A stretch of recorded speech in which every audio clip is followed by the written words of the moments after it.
Hi guys, and welcome to another B&I educational moment. I'm Noah Witchell, your education coordinator, and today we're going to talk about contact spheres. Now, what is a contact sphere exactly? Well, in a nutshell, a contact sphere is a collection of those people in your network who have a symbiotic relationship with your business.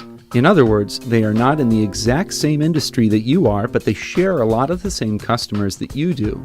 If we were to look at all of the referrals that pass between members in B&I, we would see a lot of what you might call point-to-point, single transaction type of referrals, where somebody needs a plumber to fix a leaky faucet, or somebody needs a recommendation for a good attorney for a difficult situation that they're going through.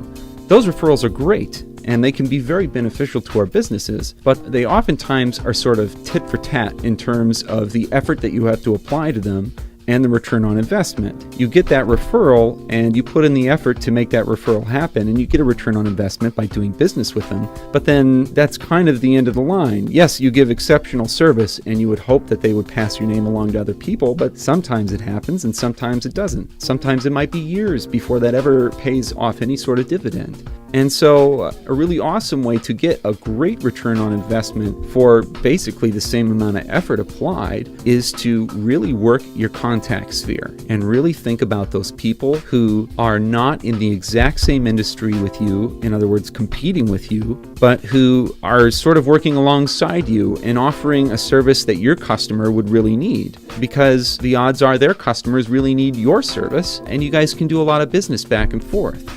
A great example of a good contact sphere relationship would be a real estate agent and a mortgage broker. They're both in the same broad industry, they're both in the housing industry, but the real estate agent is dealing with the properties themselves, and the mortgage broker is dealing with the financial services side of that industry.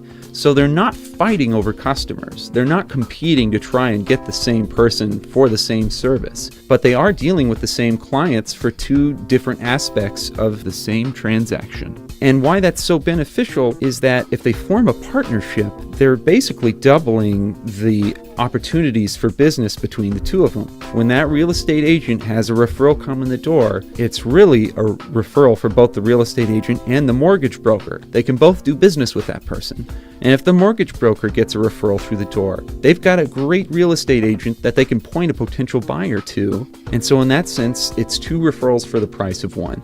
And that's really what we want to work towards.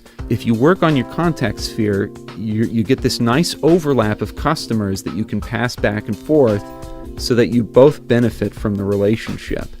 We really want to focus on that as a group, not just with the people who are already in the room, but we really want to start thinking about this in terms of who isn't in the room. Because that's exactly who we need to start talking to invite to the group and get to join the chapter, is somebody who you can have that great symbiotic relationship with and pass a lot of business back and forth. So I would ask you this week to start thinking about those people who would be in your contact sphere, those people who you have a symbiotic relationship with, that you share a lot of the same customers, but not for the exact same service. And then if you don't see that person in the room already and you don't already have that relationship happening, start thinking about who you can invite to fill that role for you and make your B&I experience all the better because of it. That's it for this week, guys. Thanks so much for listening, and we'll see you next week.